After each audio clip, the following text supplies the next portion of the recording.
nasikiliza maneno ya Kiswahili, ni great admirer wako.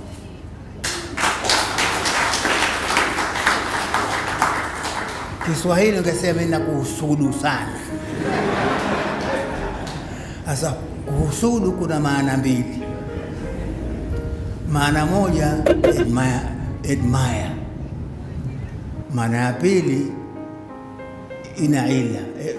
Kuhusudu ni mtu ambaye ni mbaya wako, anahusudu mambo yako, atakaye kutoke hayo usiwe nayo, uwazirike, uwe ovyo tu hivi, ndio pata yeye anapata nafuu.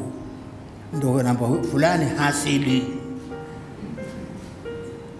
Hawa mfano hawa wanaochukua mali zetu wakazipoteza, wakaziuza nje wakafanyaje, hawa ni mahasidi wa nchi. Mimi si hasidi wa hao, lakini mtu anayefanya mambo mazuri na muadmire na mhusudu.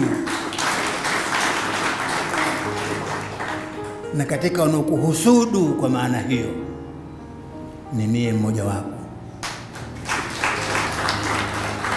Na kuhusudu kwa admire, na kuhusudu kwa sababu unafanya mambo mazuri.